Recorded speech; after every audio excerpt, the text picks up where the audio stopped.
जितना कठिन संघर्ष होगा उतनी ही जीत शानदार होगी। दोस्तों, मैं CA Sanjay Goyal from Excel Educational Institute Raipur आज आप लोगों के लिए लेके आया हूँ सीए इंटर टैक्सेशन का रिवीजन टेस्ट पेपर का सेकेंड पार्ट। फ्रेंड्स, इस रिवीजन में मैं केवल क्वेश्चन डिस्कस नहीं करूँगा, केवल क्वेश्चन तो हम सॉल्व करेंगे ही, उसके साथ साथ मैं आपको ये भी बताऊँगा कि ये प्रोविजंस एक्चुअली में हमारे स्टडी मटेरियल में कहाँ पर दिया हुआ था। स्टडी मटेरियल की आपको इससे इंपॉर्टेंस समझ में आएगी दोस्तों। और मैं आपको बता देता हूँ कि कई बार हम इसके एमसीक्यूज वगैरह को सॉल्व करते हैं तो हमको लगता है कि जो ऑप्शन हम सेलेक्ट करते हैं वो सही भी होता है, लेकिन उसका रीज़न क्या है, उसके आसपास की सिचुएशन भी मैं हैंडल करने वाला हूँ और डिस्कस करने वाला हूँ। तो चलिए शुरू करते हैं। फर्स्ट पार्ट आपने नहीं देखा होगा तो देख सकते हैं, जिसमें मैंने केस स्टडी बेस्ड जो एमसीक्यूज था क्वेश्चन नंबर 1 का टैक्सेशन आरटीपी नवंबर 2020 का, तो वो उसमें डिस्कस किया हूँ। मैं डिस्क्रिप्शन में इसको डाल दूंगा। और आज हम डिस्कस कर रहे हैं क्वेश्चन नंबर 2 और बाकी के एमसीक्यूज। तो फ्रेंड्स, क्वेश्चन नंबर 2 में हम चलते हैं। क्वेश्चन में क्या लिखा है थोड़ा देखिए।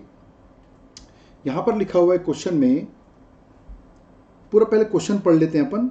मिस चंचल एज 45 ईयर्स। एक एक चीज़ को माइंड पे सेट करते जाना चाहिए जब हम एग्जाम में क्वेश्चन पढ़ते हैं। तो as 45, provide the following data of her gross receipt from the financial year 1819 and 1920। तो 1819 का भी हमको डाटा दिया, 1920 का भी डाटा दिया है। She is engage in the agency business along with providing the services as a tarot card reader। मतलब प्रोफेशन में भी इन्वॉल्व, बिजनेस भी है, प्रोफेशन में भी। चलिए ठीक है। नाउ फ्रेंड्स, आगे हमको यहाँ पर डिटेल दिया है। 1819 का देखिए, रिसीव फ्रॉम द बिजनेस 78 दिया है, प्रोफेशन की 43 और टोटल हमारी 1 करोड़ 21 लाख की रिसीट दिया हुआ है।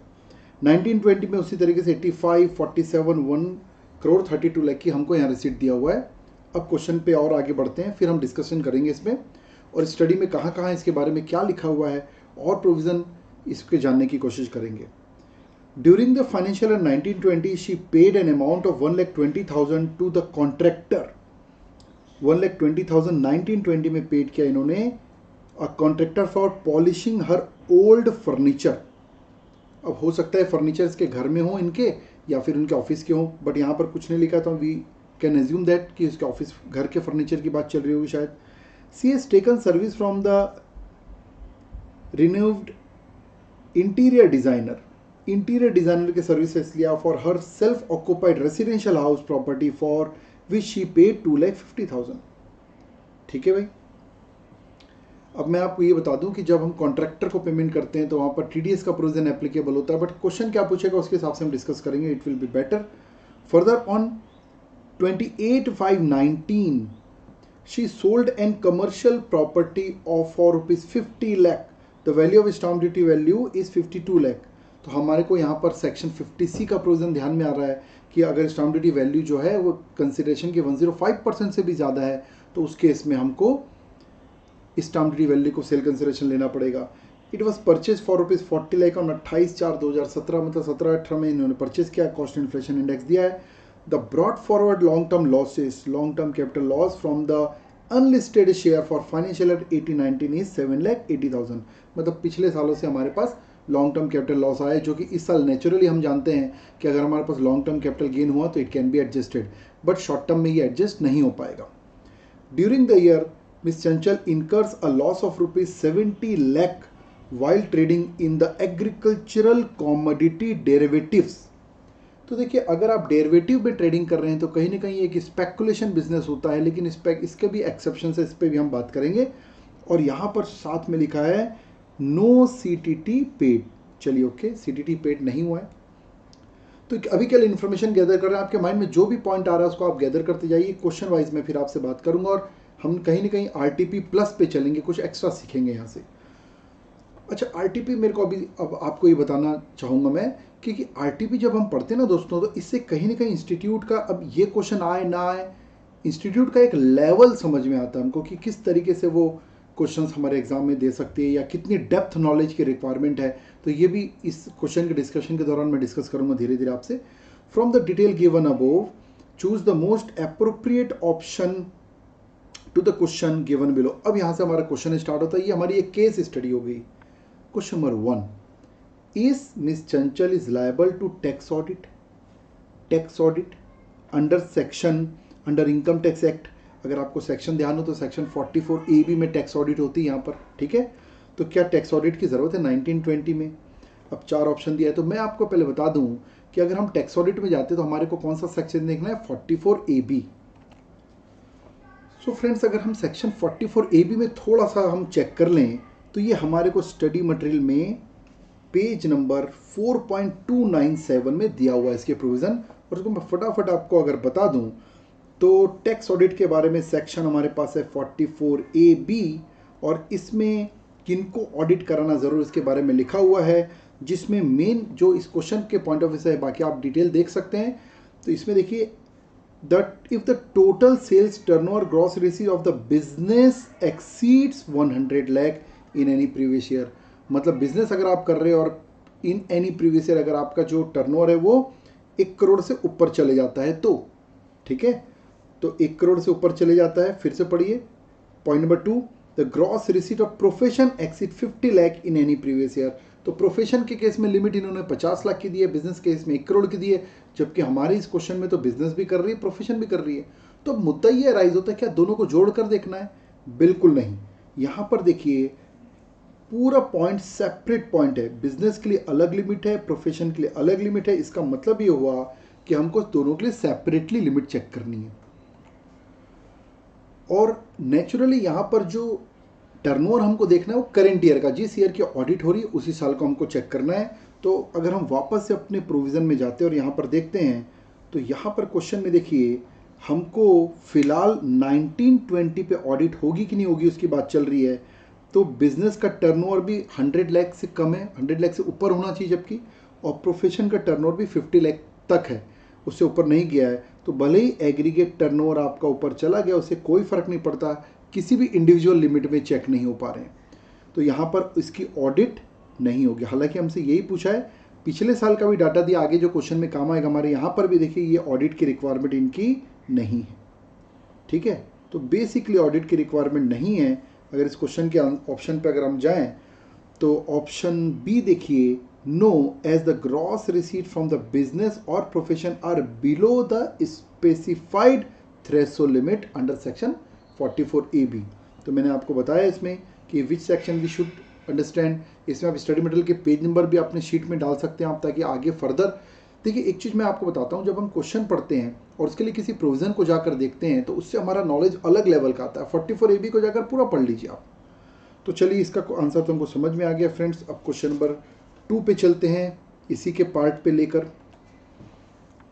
ये आ गया हमारा क्वेश्चन नंबर 2। फ्रेंड्स देखिए, मैं ऐसा लगता है मेरे को कि क्वेश्चन नंबर 2 कई लोगों ने सही बनाया भी होगा, लेकिन कॉन्सेप्चुअली समझे नहीं होंगे। तो मैं कोशिश करूंगा इसको पूरा आपको थॉरो बताने के लिए।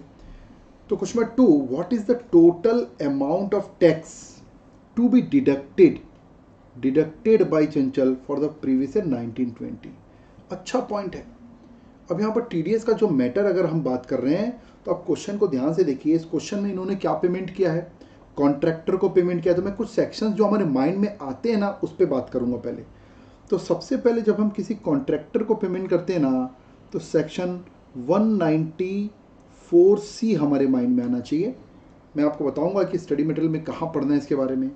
उसके बाद इन्होंने एक इंटीरियर जो डिज़ाइनर उसको पेमेंट किया, तो एक प्रोफेशनल फीस हो गई, तो उसके लिए सेक्शन 194J आता है, ठीक है। अब मैं दोनों सेक्शन के एनालिसिस करता हूँ, फिर एक और सेक्शन आपको बताऊंगा मैं। तो बेसिकली अगर मैं दोनों सेक्शन के एनालिसिस करूँ तो I should go for some page number 9.20।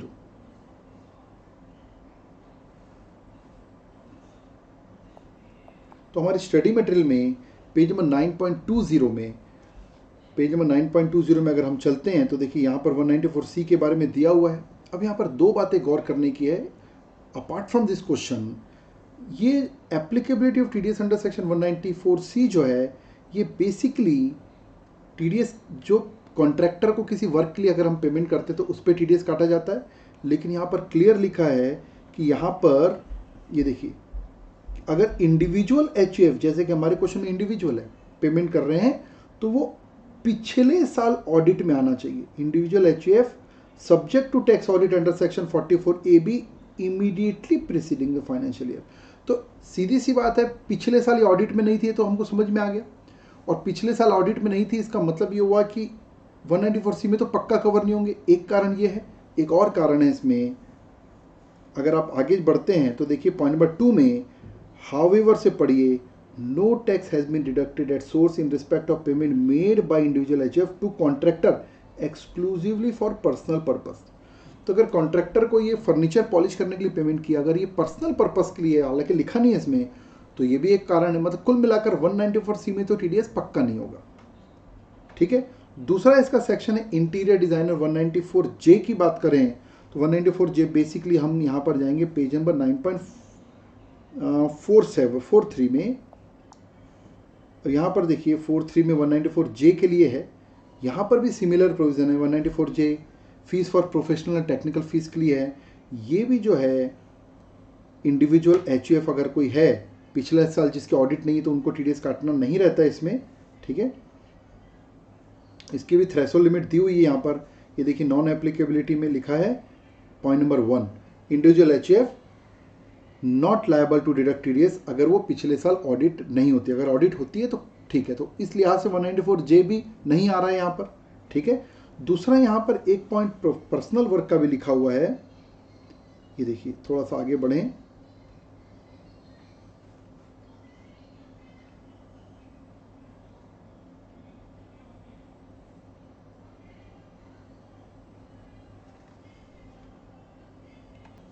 इसमें देखिए पॉइंट नंबर 4 में नॉन एप्लीकेबिलिटी जो लिखा हुआ है उसमें लास्ट लाइन देखिए आप, यहाँ पर भी लिखा हुआ है in case such sum is credited और paid exclusively for personal purpose, तो यहाँ पर टीडीएस नहीं होगा। तो 194J में भी हम टीडीएस नहीं करने के दो रीजन हो गए, एक तो पिछले साल ऑडिट में नहीं आते, और दूसरा यहाँ तो क्लियर लिखा हुआ है कि इंटीरियर की सर्विसेज वो अपने हाउस के लिए ले रही है। तो दो सेक्शन पे तो टीडीएस होना नहीं है, लेकिन एक सेक्शन है 194M। ठीक है। 194M वहां पर टीडीएस हो सकता है। क्यों? क्योंकि अगर सेक्शन कोई इंडिविजुअल एचयूएफ 194C 194J इसमें कवर नहीं हो रहा है क्योंकि उसकी पिछले साल ऑडिट नहीं हुई है, तो वो 194M में कवर हो सकता है। तो एक बार हम 194M जाकर देखेंगे पेज नंबर 9.47 में।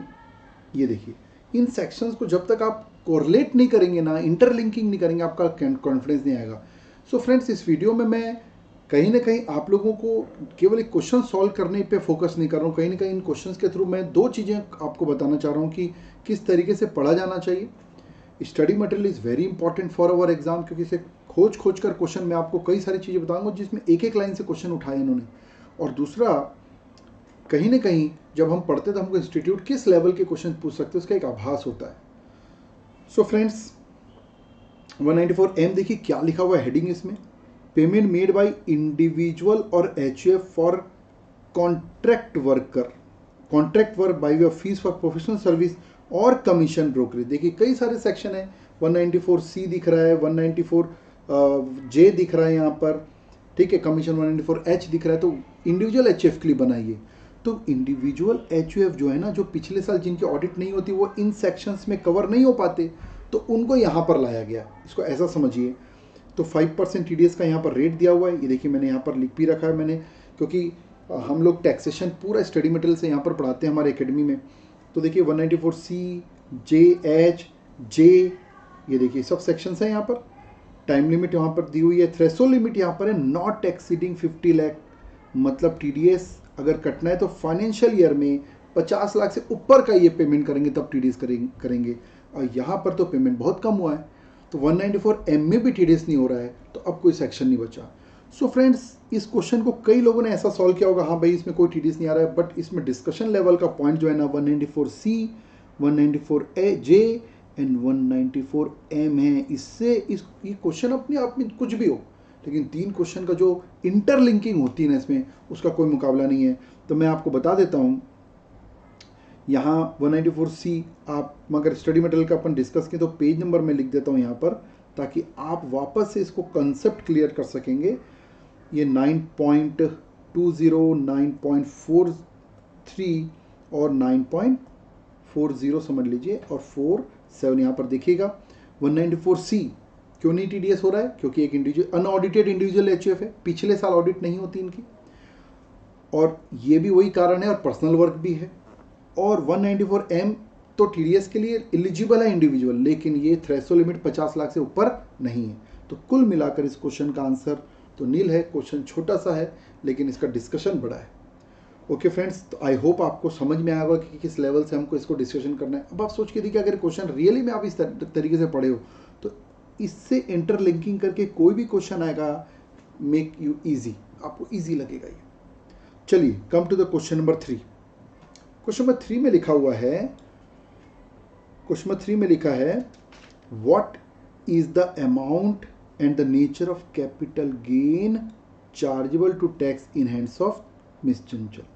कैपिटल गेन कितना चार्जेबल होगा, ये यहां पर बात कर रहे हैं फ्रेंड्स। अब क्योंकि इन्होंने यहाँ पर कमर्शियल प्रॉपर्टी बेची है, तो नेचुरली कमर्शियल प्रॉपर्टी एक कैपिटल एसेट है और उसमें कैपिटल गेन चार्ज होगा। तो उसके लिए अगर मैं थोड़ा सा वो लेके चलूँ तो यहाँ पर देखिए स्टाम्प ड्यूटी वैल्यू दी हुई है। तो आप सेक्शन 50C, अगर मैं थोड़ा सा आपको यहाँ पर स्टडी मटेरियल वाइज बताऊँ तो यहाँ पर देखिए, अगर स्टाम्प ड्यूटी वैल्यू, अगर आपका जो सेक्शन 50C एक है 50C, ये बोलता है कि अगर आपका स्टाम्प ड्यूटी वैल्यू ज़्यादा है किससे, 105% ऑफ एक्चुअल सेल कंसिडरेशन, तो उस केस में रियल सेल कंसिडरेशन के बजाय कैपिटल गेन कैलकुलेट करने के लिए स्टाम्प ड्यूटी वैल्यू अडॉप्ट कर ली जाएगी। ठीक है, तो ये हमको देखना है। ये आपको स्टडी मटेरियल में आप चाहें तो पेज नंबर 4.420 में देख सकते हैं। और दूसरा, क्योंकि ये अब इसमें अगर हम क्वेश्चन पे देखते हैं तो क्वेश्चन इसमें देखना पड़ेगा कि हम ये लॉन्ग टर्म है कि शॉर्ट टर्म, तो पीरियड ऑफ होल्डिंग चेक करते हैं। अब आप देखिए कमर्शियल प्रॉपर्टी परचेज कब किया था उन्होंने परचेज किया था 28 अप्रैल 2017, और ट्रांसफ़र कब कर रहे हैं 28 मई 2019, 28 मई 2019।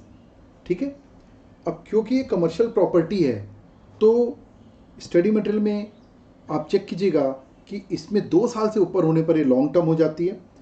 ठीक है, तो यहाँ पर देखिए मोर देन 2 ईयर हो चुका है इसको, इसका मतलब ये हो गई लॉन्ग टर्म कैपिटल एसेट। तो जब हम कैपिटल गेन निकालेंगे तो पहले तो ये चेक कर लीजिए 50C में आ रहा है क्या।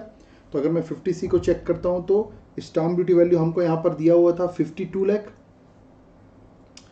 52 लाख दिया हुआ स्टाम्प ड्यूटी वैल्यू। और अगर 105% एक्चुअल सेल कंसिडरेशन 50 लाख का है तो 50 का 105% अगर हम निकालते हैं तो इट विल बी 52.5। तो देखिए स्टाम्प ड्यूटी वैल्यू हमारी यहाँ पर इससे ज़्यादा नहीं, मतलब हमको यहाँ पर नॉर्मल सेल कंसिडरेशन नहीं लेना है। तो वी गॉट सेल कंसिडरेशन 52,50,000, क्योंकि उससे ऊपर हमारा ये जा नहीं रहा है। ठीक है, सॉरी, ये तो 105% हो गया। तो हमको यहाँ पर रियल सेल कंसिडरेशन लेना है 50 लाख, वो तो चेक करने के लिए लिया था हमने केवल 50 lakh, minus index cost of acquisition. अगर आप इंडेक्स कॉस्ट ऑफ एक्विजिशन बात करें तो कॉस्ट ऑफ एक्विजिशन कितनी है इस क्वेश्चन में, कॉस्ट ऑफ एक्विजिशन देखिए इसमें 40 लाख है, तो 40 लाख इंटू 289, और इंडेक्स क्या रेट दिया हुआ है चेक कीजिए क्वेश्चन में। तो इंडेक्स दिया हमारा 272, 289 divide by 272। If we solve it तो वी गॉट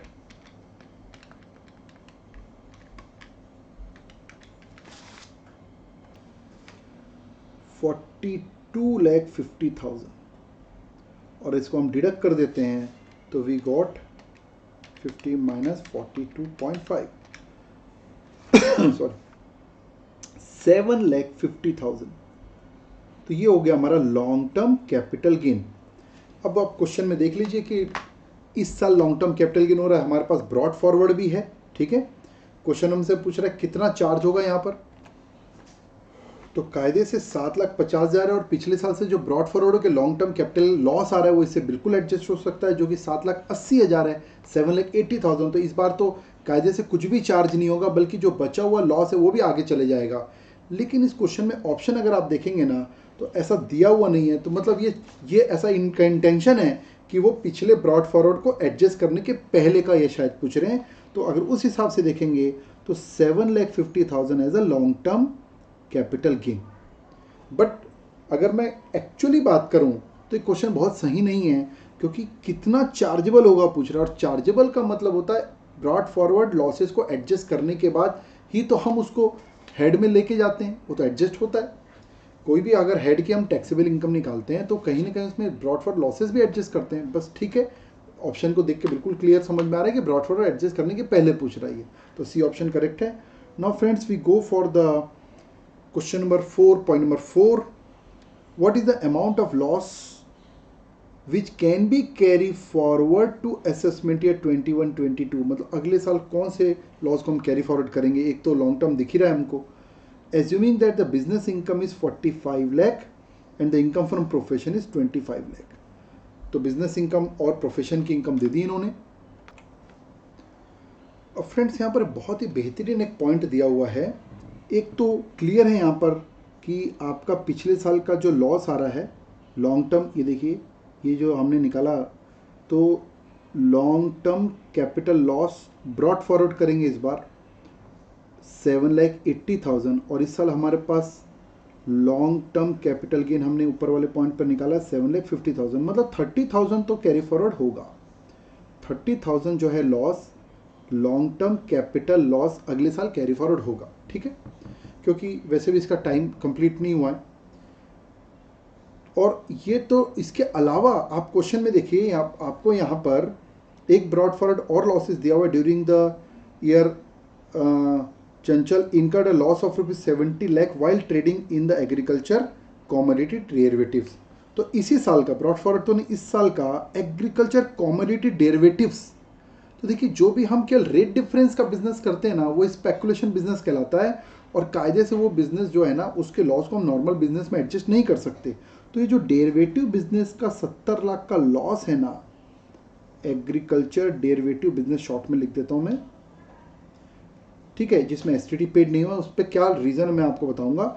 तो ये लॉस है, मैं ब्रैकेट में कर देता हूँ। और इस साल आपके पास जो प्रॉफिट हुआ है बिजनेस में 45 लाख का प्रॉफिट है, और 25 लाख का प्रोफेशन में, मतलब पीजीबीपी इस साल और आपको जो मिला है वो है 60-70 लाख। तो अब मुद्दा ये है कि ये वाला इसमें एडजस्ट हो सकता है कि नहीं हो सकता। सुनिए, ये अगर स्पेकुलेशन हुआ,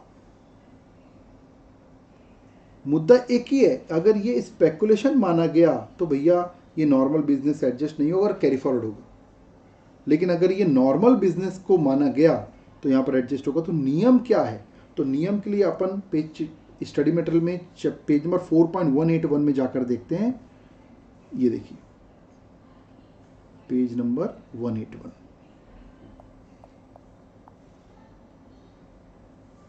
ये देखिए कॉन्सेप्ट में थोड़ा सा बताऊंगा आपको। नॉर्मली स्पेकुलेटिव ट्रांजैक्शन वो होते हैं जो केवल रेट डिफरेंस के लिए किए जाते हैं, ठीक है, जिसमें गुड्स की या किसी भी चीज़ की डिलीवरी लेना और देना कोई उद्देश्य नहीं रहता, केवल प्राइस डिफरेंस के लिए करते हैं। ये आपकी स्पेकुलेशन के बारे में लिखा हुआ, मीनिंग ऑफ स्पेकुलेशन आप ये पढ़ सकते हैं पेज नंबर 180 में। Speculative transaction otherwise than by way of actual delivery. तो भैया आप अगर कमोडिटी डेरिवेटिव में काम कर रहे हो तो उसमें तो एक्चुअल डिलीवरी होती ही नहीं है, तो कायदे से तो वो क्या हो जाना चाहिए, स्पेकुलेशन। लेकिन आप आइए यहाँ पर not deem to be speculative, कुछ एक्सेप्शन दिए हुए हैं।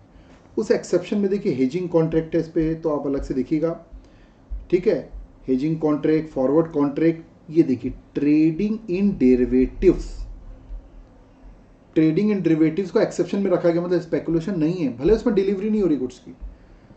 An illegible transaction carried out in respect of the trading in derivatives in a recognized stock exchange।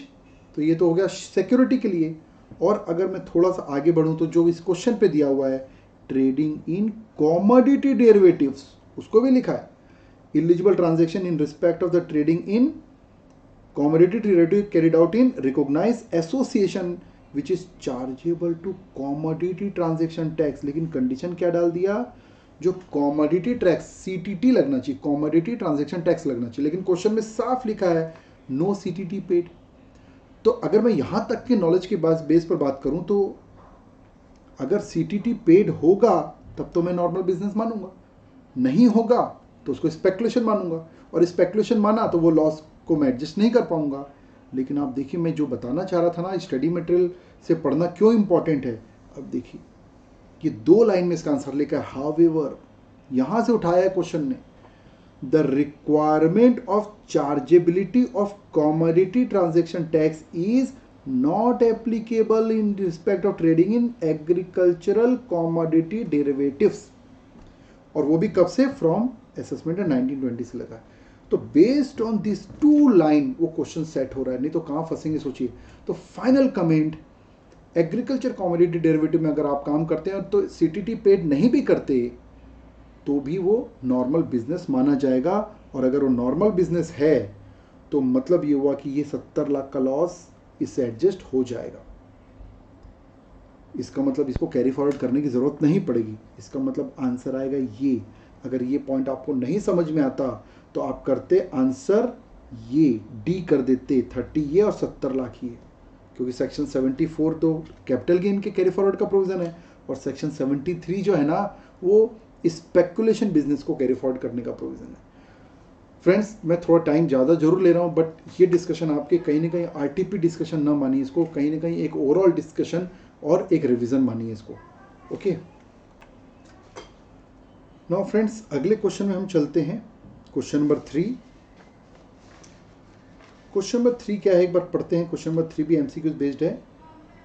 यहाँ पर लिखा हुआ है, mister A aged 45 years sold an agriculture land for 52 lakh on 4/10/19 acquired at the cost of 49.25 lakh on 13/9/18 situated in at the 7 kilometer from the jurisdiction of municipality having population of 4 lakh।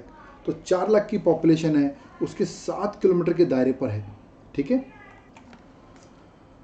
ना, आगे चलें तो from the jurisdiction of municipality having population 4 lakh. अब मैं आपको बता दूं कि बेसिकली ये आपके स्टडी मटेरियल में पेज नंबर 4.365 में रूरल एग्रीकल्चर लैंड के बारे में प्रोविजन है, उसको आप देखिएगा। ये इसका किलोमीटर का पैटर्न दिया हुआ है। अगर 2 किलोमीटर, अगर आपकी पॉपुलेशन 10,000 से ऊपर और 1 लाख तक की पॉपुलेशन है तो 2 किलोमीटर के दायरे के बाहर अगर है तो रूरल एग्रीकल्चर लैंड होती है, अगर अंदर है तो अर्बन एग्रीकल्चर लैंड। उसी तरीके से पॉपुलेशन 1 लाख से 10 लाख के बीच में 6 किलोमीटर का क्राइटेरिया दिया है, और 10 लाख से ऊपर में 8 किलोमीटर का दायरा दिया हुआ है। तो इसको बेस रखकर आपको एक क्वेश्चन को देखना है। तो यहाँ क्या लिखा है, 7 kilometre from jurisdiction municipality having population 4 lakh. तो 4 लाख 10 लाख तक की पॉपुलेशन में कितना किलोमीटर होना चाहिए, 6 किलोमीटर। तो 6 मतलब ये 7 में दिया हुआ है, मतलब बाहर है, मतलब ये रूरल एग्रीकल्चर लैंड हुई। आगे पढ़ते हैं, and also sold another agriculture land for 53 lakh on 12/12/19 acquired at 46 lakh on 15/2/18 situated in 1.5 kilometre from the jurisdiction municipality having population of 12,000। तो 10,000 से 1 लाख तक की पॉपुलेशन में 2 किलोमीटर के दायरे के अगर अंदर है तो अर्बन है, उसके बाहर है तो रूरल है। तो ये 1.5 किलोमीटर, तो ये अर्बन एग्रीकल्चर लैंड हुई। और नियम ये है कि urban agriculture land is a capital asset, जबकि rural agriculture land capital asset नहीं है। आगे क्वेश्चन क्या पूछ रहे हैं देखें, what would be the amount of capital gain chargeable to tax in hands of mister A for the assessment year 2021 और कॉस्ट ऑफ इन्फ्लेशन इंडेक्स दिया है। तो सीधी सी बात है, जो फर्स्ट एग्रीकल्चर लैंड है वो जो है वो रूरल एग्रीकल्चर लैंड है, तो उस पर कोई कैपिटल गेन चार्ज नहीं होगा। और जो सेकेंड लैंड है वो बिल्कुल कैपिटल गेन चार्ज होगा। तो अगर मैं उसकी पीरियड ऑफ होल्डिंग पे बात करूं आपके, तो पीरियड ऑफ होल्डिंग कब परचेज किए थे, देखिए इसको परचेज किया गया था 46 में 15/2/2018, और सेल कब किया गया 12/12/2019। तो ये देखिए यहाँ पर ये शॉर्ट टर्म कैपिटल एसेट हो गई, क्योंकि 2 साल से ऊपर नहीं है। तो सेल कंसिडरेशन सीधा 53 lakh minus cost of acquisition 46 lakh, और यहाँ पर 7 lakh rupees short term capital gain, और पहले वाले एग्रीकल्चर लैंड से कुछ भी कैपिटल गेन नहीं आएगा। तो in this case the correct answer is short term capital gain of ₹7 lakh. तो ये इजी क्वेश्चन था, बट यहाँ पर आप थोड़ा डिस्कशन चेक कीजिएगा, इसको भी देखिएगा। शॉर्ट टर्म लॉन्ग टर्म कब होता है, शॉर्ट टर्म लॉन्ग टर्म देखना है तो आपको आप यहाँ पर जाके देख सकते हैं। ये देखिए, ये क्राइटेरिया अलग अलग एसेट का, यहाँ से रिवाइज कीजिए इसको। कौन सी एसेट में 12 मंथ है, कौन सी 24 मंथ है, कौन सी 36 मंथ है, ठीक है, in your page number 4.363. Now friends, come to the question number 4. Question number 4 एक थोड़ा सा लीक से हटकर क्वेश्चन है, मैंने इसको देखा है, तो इसमें काफ़ी कंफ्यूज रहते हैं स्टूडेंट्स या इसके प्रोविजन नहीं पढ़ते, तो मैं एक बार आपको थोड़ा सा इस पर ब्रीफ कर देता हूँ. पहले क्वेश्चन पढ़ लेते हैं अपन. तो दोस्तों question number 4, mister Arjun holding 1000 share of x limited acquired on 1718 for ₹600 पर शेयर. 600 रुपये में शेयर परचेज किया अर्जुन ने, ठीक है भाई, and sold 500 shares to mister Shaurya. Mister Shaurya को 500 शेयर बेच दिया ऑन 1519 फॉर ₹550 पर शेयर. तो शौर्य ने 550 में पर शेयर परचेज किया. Now the X limited declare the dividend at the rate of 65 per share on 20/7/2019 being the record date. अब ये रिकॉर्ड डेट के मतलब कुल मिलाकर शौर्य ने रिकॉर्ड डेट के पहले शेयर खरीदा है. तो this case may be the case of the dividend stripping. कई सारे बच्चे जो है डिविडेंड स्ट्रिपिंग पढ़ते नहीं है, उसको वो जरूर देख लें. मैं आपको बताऊंगा स्टडी मटेरियल में कहाँ दिया हुआ है. Record date for the declaration dividend, Mr Shaurya sold 300 share of 475 per share on 28/9/2019 and the balance 200 share उन्होंने बाद में बेचा है. क्वेश्चन क्या पूछ रहा है एक बार देख लेते हैं अपन. Apart from the above mention information, mister Shaurya was having only long term capital gain for the sale of unlisted share of 50,000. उसके पास long term capital gain भी है 50,000 का. Assuming that Shaurya has no other income, his total income for the assessment year. तो ठीक है, basically इसके जो cell के ट्रांजेक्शन हमको देखना है. और किसका पूछ रहा है हमसे? मिस्टर शौर्य का पूछ रहा है. तो हमको अर्जुन की डिटेल से मतलब नहीं है, शौर्य की डिटेल से मतलब है. तो मैं आपको यहाँ पर डिविडेंड स्ट्रिपिंग के पहले प्रोविजन समझा दूँ और फिर पेज नंबर भी बताऊंगा आपको. देखिए एक्चुअली क्या है, डिविडेंड स्ट्रिपिंग जो है सेक्शन 94(7) सेक्शन 94(7) एक ऐसा प्रोविजन है जिसको हम बोलते हैं dividend stripping, which is given in our study material page number 4.504. यहाँ पर अपन जाके देख भी सकते हैं. ये क्या बोलते हैं कि जो भी कंपनी डिविडेंड इशू करती है उसकी कोई ना कोई रिकॉर्ड डेट होती है जिस दिन के शेयर होल्डर को वो डिविडेंड देना है.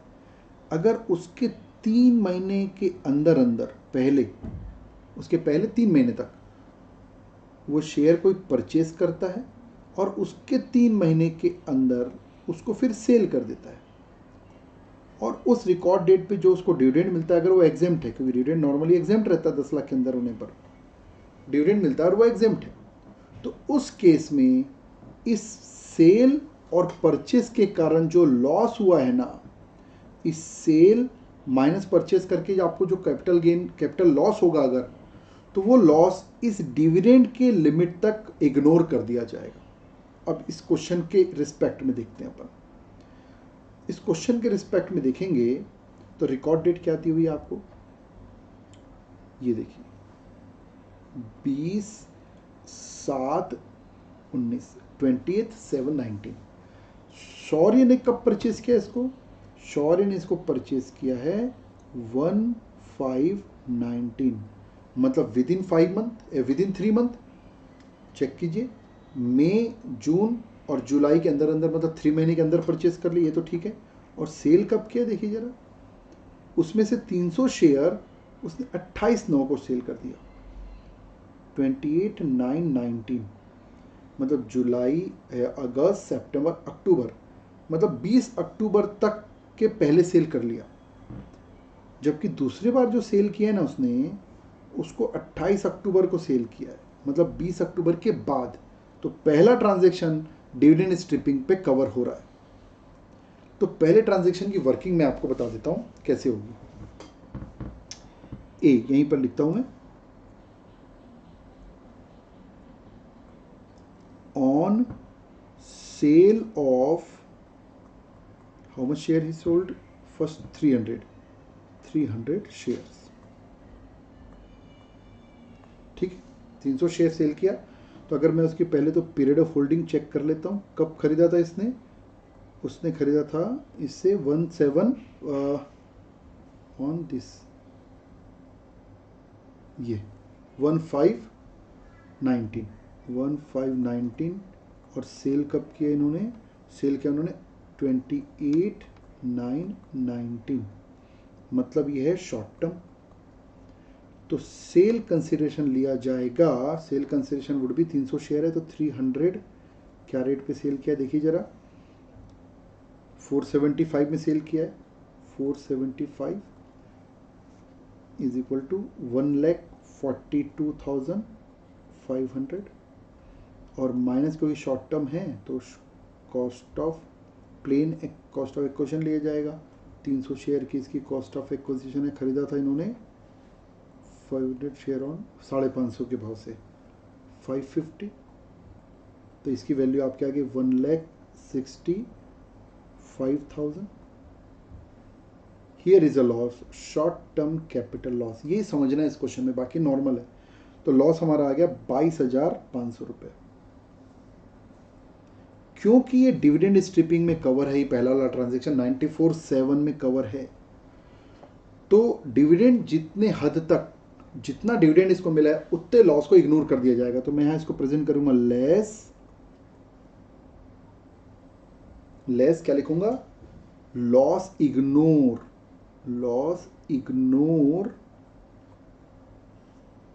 Ignore up to dividend, up to dividend declare under section 94/7 के कारण ऐसा लिखूंगा। अब देखिए डिविडेंड कितना मिला, 300 शेयर पे पर शेयर इनको डिविडेंड मिला है 65 के हिसाब से, तो 300 इंटू 65 वुड बी 19,500। ये इग्नोर हो जाएगा, केवल आपको 3,000 का लॉस रहेगा कैरी फॉरवर्ड करने या एडजस्ट करने के लिए। बस इस क्वेश्चन में यही मेन पॉइंट है। बी पॉइंट तो सेकंड में तो नॉर्मल कैपिटल गेन निकलेगा, ये भी निकाल लेते हैं। ऑन सेल ऑफ कितना शेयर सेल किया फिर 200, तो ऑन सेल ऑफ 200 शेयर्स, तो यहां पर भी पीरियड ऑफ होल्डिंग आप निकाल सकते हैं अकॉर्डिंग टू, ये भी शॉर्ट टर्म ही आएगा, आप चेक कर लीजिएगा, ठीक है। मतलब 15 में लिख देता हूँ 19 से लेकर 28/10/19 तक, ठीक है। सेल कंसिडरेशन अगर हम देंगे तो 200 शेयर क्या रेट से बेचा है, 450 के रेट से बेचा है, 90,000 ये हो गया। और क्योंकि शॉर्ट टर्म है तो कॉस्ट ऑफ एक्विजिशन प्लेन लिया जाएगा। 200 शेयर क्या रेट से 550 से खरीदा था, तो 1,10,000 ये हो गया आपका। तो यहाँ पर भी लॉस आ गया, short term capital loss of ₹20,000। तो मेरे पास दो शॉर्ट टर्म कैपिटल लॉस हो गया, टोटल 3,000 और 20,000 23। और मेरे को क्वेश्चन में दिया हुआ है कि इनके पास 50,000 का क्या है, लॉन्ग टर्म कैपिटल गेन। अब लॉन्ग टर्म कैपिटल गेन में शॉर्ट टर्म कैपिटल लॉस तो हम एडजस्ट कर सकते हैं, कोई दिक्कत नहीं। तो long term capital gain 50,000 minus short term capital loss 20,000 plus 3,000, दोनों 23,000 को आप एडजस्ट कर लीजिए। You got 50 minus 23, we got 27। तो हमको यहाँ पर मिल गया 27,000 का लॉन्ग टर्म कैपिटल गेन बच गया हमारे पास, और तो कोई इनकम है नहीं इसमें। Here the B option is correct, 27। Good question in respect of dividend stripping. अगर मैं आपको बता दूं डिविडेंड स्ट्रिपिंग का प्रोविजन कहाँ दिया हुआ है, it will be given in page number 365,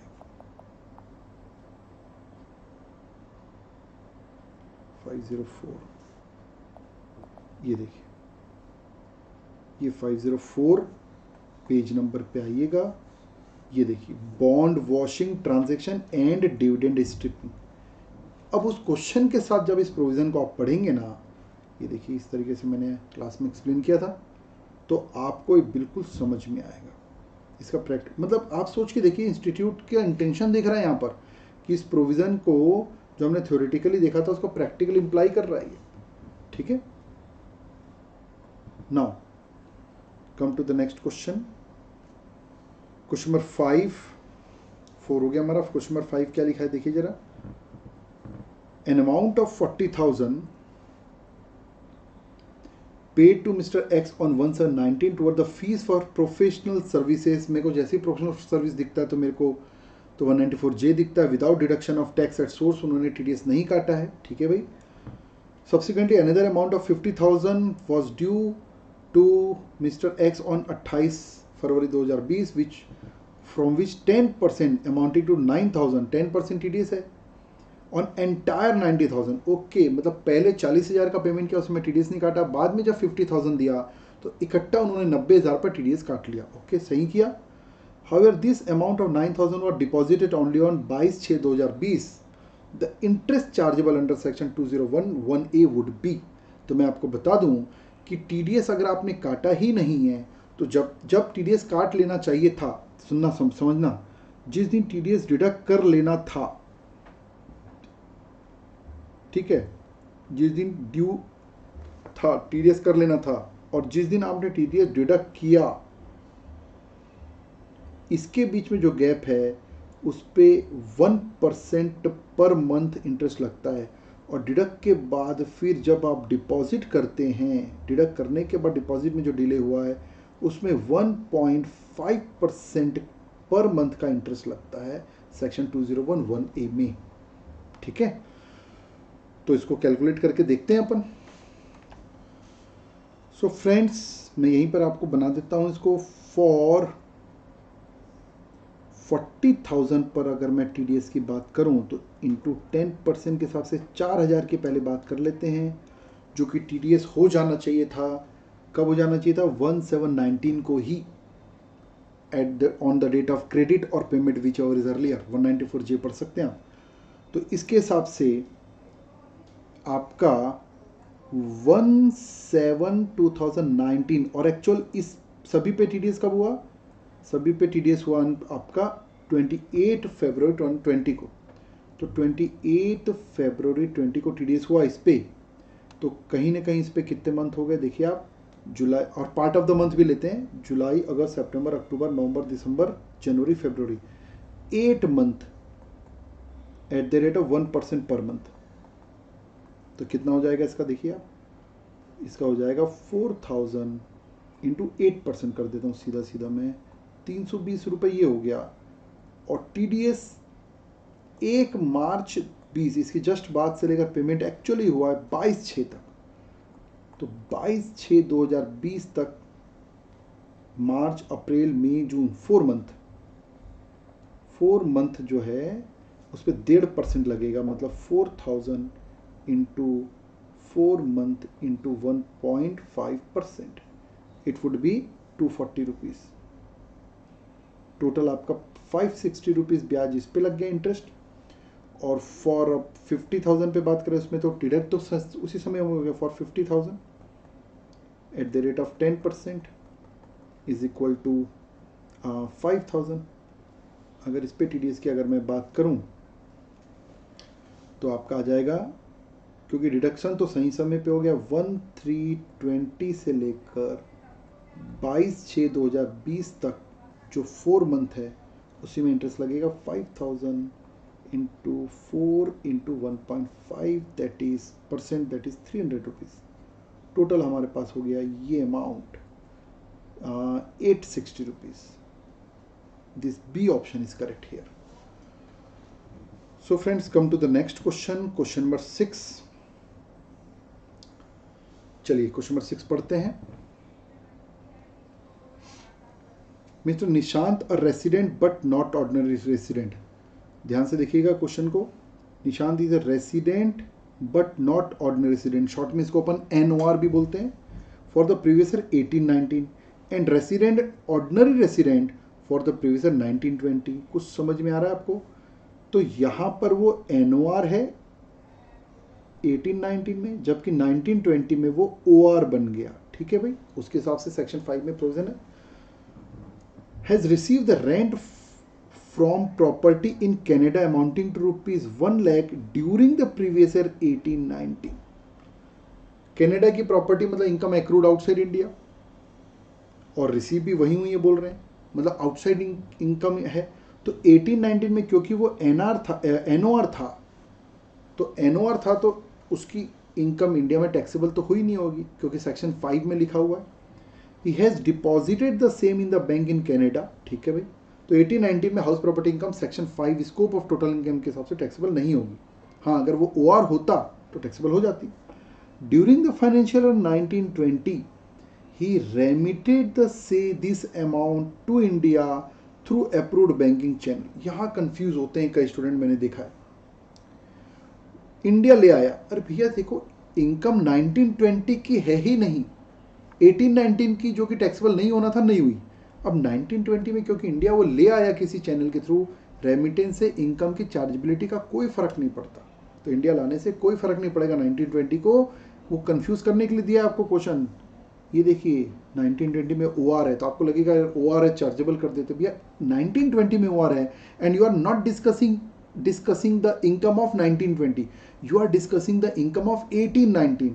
तो बस काम खत्म। अगर वो इनकम चार्जेबल होना होगा तो 1819 में होती, नहीं तो कभी नहीं होगी।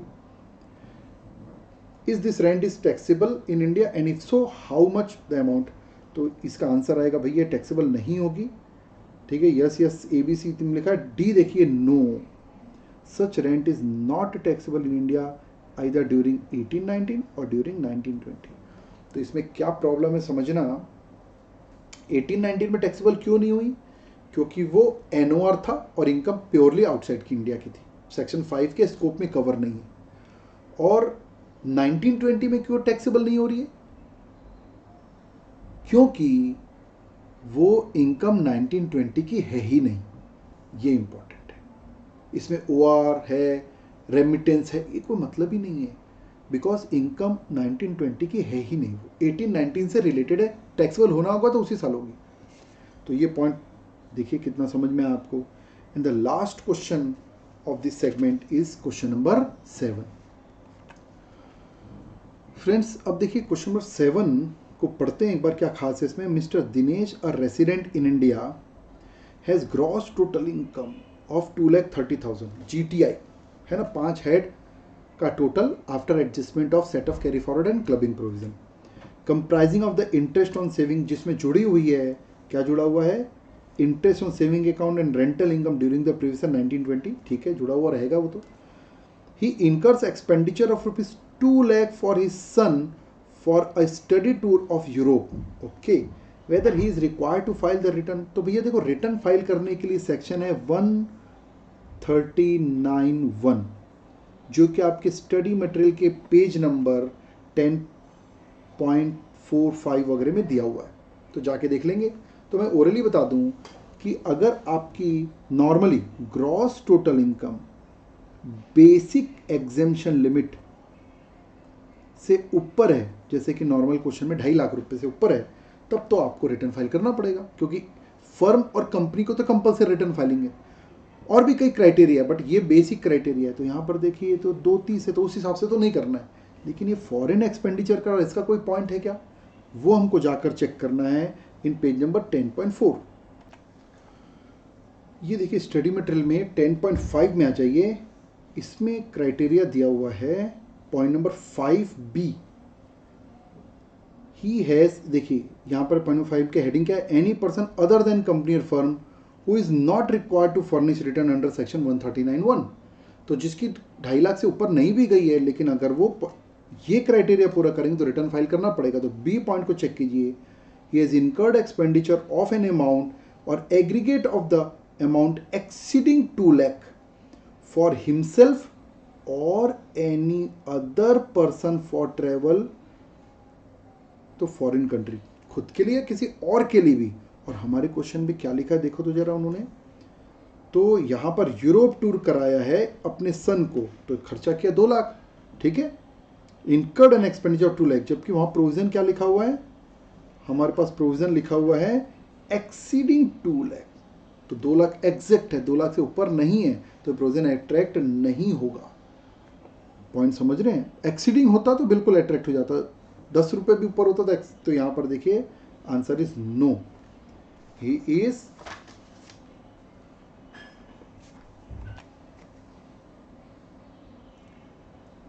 Not required to file return. तो ये पॉइंट को देखिए, वहाँ पर और भी कुछ को रिकॉल करके आइए आप। एंड द MCQs पे last question, I think we have a last question of the MCQs, question number 8। और ध्यान रखना फ्रेंड्स, इससे क्वेश्चन आपके एग्जाम में ज़रूर आएगा इस बार, इट्स वेरी इंपॉर्टेंट क्वेश्चन। अब मैं इसको डिस्कस करके आपको बताता हूँ। अब ये RTP में ही इसके प्रोविजन भी दिया हुआ है। क्या लिखा है प्रोविजन देखिए, question, Mr Nihar maintains a saving account and current account in Meera bank limited. Saving account है, करेंट अकाउंट है, जनरली सेविंग अकाउंट पर्सनल होता है जनरली, और करेंट अकाउंट बिजनेस के लिए होता है। The detail of withdrawal on the various date during the previous 1920 are as under. Withdraw किया उन्होंने, उसकी डेट्स दी हुई है। अब यहाँ साफ लिखा है डेट ऑफ कैश विड्रॉल। अब कैश विड्रॉल के लिए आपको पता है इस बार सेक्शन 194N आ गया है, और ये आपके एग्जाम में से क्वेश्चन आएगा ही आएगा। डिटेल में देख लेना, RTP में इसके पूरे प्रोविजन ठीक से दिए हुए हैं। तो नियम में बता देता हूँ, ये प्रोविजन एक्चुअली तो आपका 1919 से आया है, ठीक है, लेकिन 1 करोड़ से ऊपर का जितना भी विड्रॉल होगा उस एक्स्ट्रा विड्रॉल पे 1% TDS, ये 2% TDS काट लेंगे। तो प्रोविजन कब से आया इन्होंने, प्रोविजन आया है ये 1919, लेकिन 1 करोड़ की लिमिट चेक करने के लिए शुरू से देखेंगे, 1 अप्रैल से देखेंगे। पॉइंट समझ में आ रहा है? आपके इसी शीट में पेज नंबर मैं आपको दिखाता हूँ, 7 में दिया हुआ है, ये देखिए, इसको पढ़िएगा, इट्स मोस्ट इंपॉर्टेंट। यहाँ पर क्लियर लिखा है 194 TDS on cash withdrawal 194N आया कब से, 1919 से, लेकिन आगे क्लेरिफिकेशन लिखा है कि लिमिट चेक करने के लिए शुरू से हम देखेंगे 1 करोड़ की लिमिट। TDS का रेट है 2%, और किस पे लगेगा, exceeding 1 crore during the previous year of any one और मोर अकाउंट, दोनों अकाउंट मिलाकर, वन और मोर अकाउंट सम एक्सीडिंग 2% किसका लगेगा, 1 करोड़, मतलब 1 करोड़ 10 लाख विड्रॉ कर लिए तो 10 लाख पे 2% लगेगा, ठीक है। तो 1 और मोर अकाउंट भी लिखा हुआ, तो इसको आप और डिटेल कीजिएगा। अभी यहाँ पर अपन टाइम ज़्यादा नहीं लगाते, तो we come to our question, page number 17, वापस से हम वहीं पर पहुँच जाते हैं। ये देखिए, ये आ गया हमारा पॉइंट। अब इन्होंने देखिए सेविंग एंड करेंट अकाउंट अलग अलग दिया है, तो हमको ये पता है कि दोनों अकाउंट मिलाकर देखना है और शुरू से देखना है। तो आप इसका टोटल कर लीजिए, इसका टोटल कर लीजिए, टोटल कितना आ रहा है। अगर हम इसका टोटल कर लें तो अप्रैल से लगाकर दिसंबर तक 15 प्लस 20 लाख प्लस 35 प्लस 25 हमारे पास आ गया 95। यहाँ देखा जाए तो सेविंग अकाउंट भी 1 करोड़ से ऊपर नहीं हुआ, लेकिन हमको तो कंबाइन करके देखना है। 22 प्लस 5 प्लस 38 62, और दोनों को जोड़ लेते हैं तो हमारे पास हो गया 22 प्लस 5 प्लस 38 65 इनको जोड़ लेते हैं, 95 जोड़ लेते हैं तो हमारे पास होता है 160 लाख का विड्रॉल है। पॉइंट समझिए। तो एक तो दोनों अकाउंट जोड़ना है, और दूसरा भले ही प्रोविजन 1919 से आया, लेकिन लिमिट को आपको 1 अप्रैल से चेक करना है। ये 2 पॉइंट ध्यान रखिएगा, इसी पे बेस पर क्वेश्चन आएगा। तो 1 करोड़ हटा दीजिए, तो आपका 60 पे 2% निकाल लीजिए, तो इट विल बी 1.2 लाख। ये देखिए, नो लिखा है, TDS 60, ये है D, TDS 1,20,000 is required to be deducted, D option is correct. So friends, इस वीडियो में बहुत लंबा न करते हुए यहीं तक कंप्लीट करते हैं। इसके आगे का तैयार होगा तो मैं ज़रूर इस पर आपको अपडेट कर दूंगा, बट आप इसको बनाइए आगे। और आपको मैं बताना चाहूँगा कि एक्सेल एजुकेशनल इंस्टीट्यूट जो है वो सेंट्रल इंडिया का एक बहुत ही लीडिंग कोचिंग इंस्टीट्यूट है, और जिसमें कि क्वालिफाइड चार्टर्ड अकाउंटेंट्स के द्वारा टीचिंग का काम किया जाता है, और बहुत ही ऑर्गेनाइज तरीके से हम काम करते हैं, और वर्ल्ड क्लास इंफ्रास्ट्रक्चर के साथ काम करते हैं फ्रेंड्स। तो आप अगर देखना चाहें तो यूट्यूब में एक्सेल सर्च करेंगे तो आपको इसके बारे में काफ़ी सारी जानकारी मिलेगी। और ऑल इंडिया रैंकर्स हर बैच में हमारे आते हैं, इवन हमने ऑल इंडिया फर्स्ट रैंकर भी 2 बार निकाले हैं। इस तरीके से अलग अलग ऑल इंडिया रैंकर है, more than 140 all India rankers we have produced till now. So friends, तो ज़रूर सर्च कीजिए। वीडियो अगर आपको पसंद आया होगा, हमारी वर्किंग और मेहनत पसंद आई होगी तो कमेंट करके बताइएगा ज़रूर, हमको हौसला मिलता है आगे और काम करने के लिए। कमेंट ज़रूर करना आपको कैसा वीडियो लगा और क्या इंप्रूवमेंट की गुंजाइश है, प्लीज़ इसको कमेंट कीजिएगा, लाइक शेयर सब्सक्राइब कीजिएगा और अपने फ्रेंड्स को इसको डिस्ट्रीब्यूट कीजिएगा इस वीडियो को। Thank you, thanks for patience listening. धन्यवाद।